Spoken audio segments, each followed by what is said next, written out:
Welcome to गुरु कृपा online study.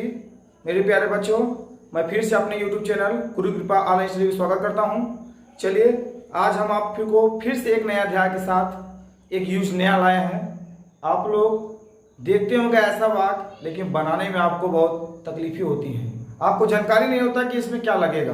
तो चलिए, हम आपको बताने जा रहे हैं। अब तुरंत समझ जाएंगे, तुरंत सीख जाएंगे, कुछ करना नहीं है। इसका नाम है use of used to. Use to का प्रयोग कहाँ करते हैं, पहले हम ये जानना चाहते हैं। पहले है कोई कार्य पहले बार बार किया करते थे पास्ट टेंस में। पास्ट में कोई कार्य जो आप किया करते हैं अर्थात अब नहीं करते हैं, उसके लिए यहाँ पे यूज टू का प्रयोग किया जाता है। जो आदत संबंधी बना रहा था, इसके पीछे पे बना था, उसके लिए आप वहां पे यूज्ड टू का प्रयोग करेंगे। कहने का मतलब है कि जैसे वह बाजार जाया करती थी, वह मंदिर जाया करती थी, वे क्रिकेट खेला करते थे, हम रामायण पढ़ा करते थे। ऐसा करते थे करती थी आए तो समझ जाइए कि यह आदत संबंधी पीछे मतलब कार्य कर रहे थे, अब नहीं कर रहे हैं। ऐसा रहेगा तभी आपको यूज टू का प्रयोग करना है। जैसे देखिए, करता था, करती थी, करते थे, करता था, करती थी, करते थे। अगर ऐसे पहचान लगे तो समझ जाइए कि वहां पे यूज्ड टू का प्रयोग है। बनाएंगे कैसे, बहुत आसानी से बनाएंगे। नियम मैं आपको लिख दे रहा हूं, देख लीजिए। Subject plus used two plus verb का फर्स्ट फॉर्म प्लस ऑब्जेक्ट, ऐसे बनाएंगे। आपको एकदम आसानी से समझ में आएगा। हम एक टाइम बताएंगे आपको, बस देखिए। जैसे राम पत्र लिखा करता था, राम पत्र लिखा करता था, तो करता था, करती थी, करते थे, तो राम पत्र लिखा करता था। तो इसका अनुवाद कैसे बनाएंगे? Ram used to write a letter. देख लीजिए, राम पत्र लिखा करता था, इसका अर्थ क्या होगा कि वह पहले लिखा करता था। अब मतलब कि पास्ट में, भूतकाल में जो बार बार हुआ करता था अब नहीं होगा, उसके लिए यहाँ पे यूज टू का प्रयोग किया जाता है। वह फूल तोड़ा करता था, वे बाजार जाया करते थे। अगर देखिए, वे बाजार जाया करते थे, तो इसका मतलब कैसे बनेगा? आपको कुछ नहीं करना है। They used to go to the market लगाइए, मार्केट कर लीजिए, आपको कोई दिक्कत नहीं होनी चाहिए। मार्केट, ठीक। इस प्रकार का अनुवाद आप कैसे बनाएंगे? They used to go to market. देख लीजिए, और बताते हैं आपको एग्जांपल ऐसे में। सुरेश मंदिर जाया करता था, तो Suresh used to go to the temple. हम लोग हिंदी पढ़ा करते थे, we used to read Hindi. मैं अंग्रेजी पढ़ा करता था, I used to read English. वह अंग्रेजी पढ़ाया करती थी, तो she used to teach English. ऐसे आपको अनुवाद बनाना होगा। एक आध एग्जाम्पल हम ऐसे लिख के दे देते हैं। वैसे तो मुझसे आपको बता ही दिया 2-4 एग्जाम्पल, तो और बताते हैं 2-4 को। देख लीजिए, देखिए ध्यान से, आसानी से आपको बिल्कुल समझ में आ जाएगा। देख लीजिए, देखिए मैं 2-3 एग्जाम्पल बताऊं, बस जहां आपको कोई परेशानियां ही नहीं होगी यूज्ड टू में। आपको देखिए, वह रामायण पढ़ा करती थी, तो इस करती थी आ गया ना, तो she used to read the Ramayana. ऐसे बनाएंगे। इसका अनुमान कैसे बनाएंगे? She used to read the Ramayana. अगला है, हम फूल तोड़ा करते थे, तो कैसे बनेगा? You used to pluck the flower. इसका अनुवाद आप कैसे बनाएंगे? फ्लावर, ठीक।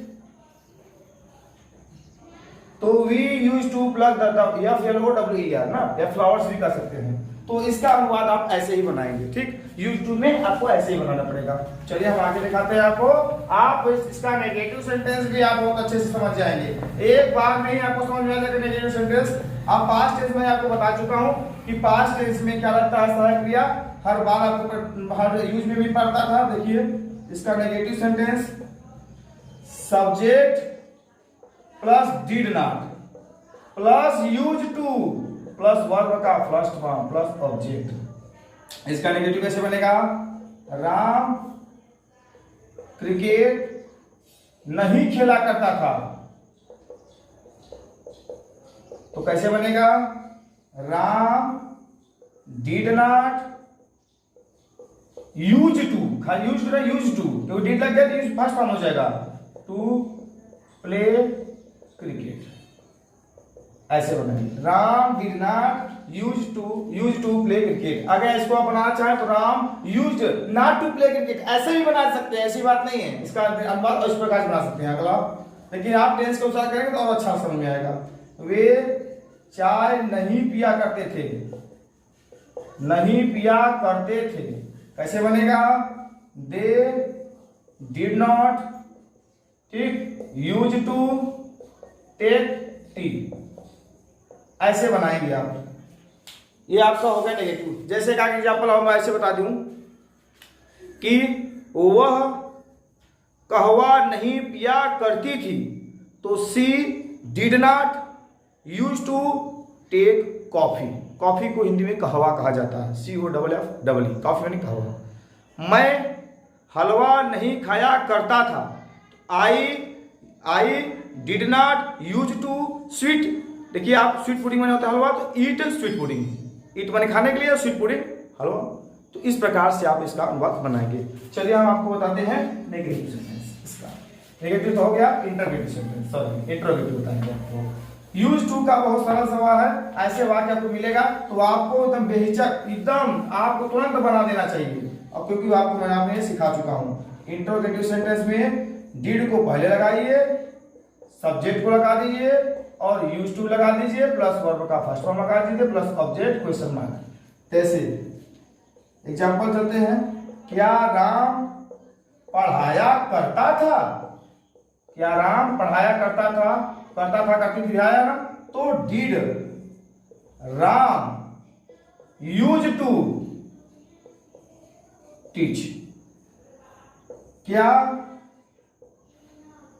हम लोग चाय पिया करते थे? तो इसका अनुवाद कैसे बनाएंगे? Did we use to take tea, question mark लगा दीजिए, बस ऐसे बनाएंगे। अब क्वेश्चन मार्क वाला एक बता देते हैं तो आपको यह समझ में आ जाएगा। इसका वीडियो देख लीजिएगा, आप इसको स्क्रीनशॉट भी कर सकते हैं। बस डिड लगाना है, subject use two plus verb, बस पहले भी यूज टू है, उसके बाद सब में वर्ब का फर्स्ट फॉर्म है, क्योंकि डिड नॉट और डिड लग गया है इसलिए। चलते हैं इसका हम इंटरोगेटिव क्वेश्चन मार्क वाला बताते हैं। ध्यान से देखिएगा, क्वेश्चन मार्क वाला कैसे बनेगा मैं उसको आपको बता देता हूँ। ध्यान से आप देखेंगे, आपको वो भी समझ में आएगा, क्योंकि इसका दोनों का भाई एक ही जैसा होता है, एक ही सेम वैसे होता है, और कुछ नहीं करना होता है, क्योंकि बस एक शब्द लगाना होता है इसके आगे, क्वेश्चन वर्ड। क्या लगाना होता है? Question word. वह रामायण क्यों पढ़ा करती थी, बस ऐसे ही।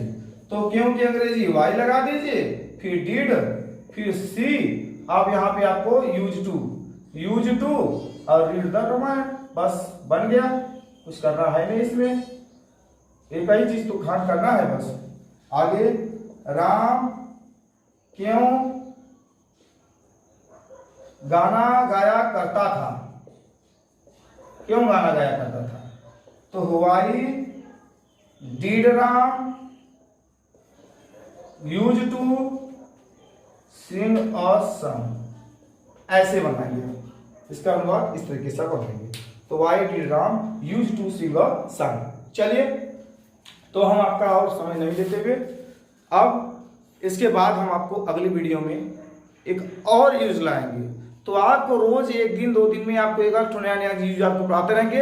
आप इसमें बेसिक अंग्रेजी में जितना भी होगा सब सीख लेंगे, और किसी से अगर आप स्पोकन बात करेंगे तो आसानी से बात भी कर सकते हैं, क्योंकि सारा यूज टेंस पैसिव नरेशन सब मिक्स होकर पार्ट ऑफ स्पीच मिलाकर सारा सेंटेंस सब बोलते हैं। तो आप लोग कम से कम बोल तो नहीं सकेंगे, जो अगला बोल रहा है तो आप सुन तो सकते हैं कि क्या बोला वो इंग्लिश में, या कहीं भी बोला जाए तो क्या बोल रहा है, तो कम से कम आप आपकी धारा पर ऊपर नहीं तो कम से कम सुन तो सकते हैं, समझ तो सकते हैं कि उसने क्या बोला मुझे। ठीक, तो चलिए हम अगले वीडियो में और नए अध्याय के साथ आएंगे और नए यूज के साथ आएंगे।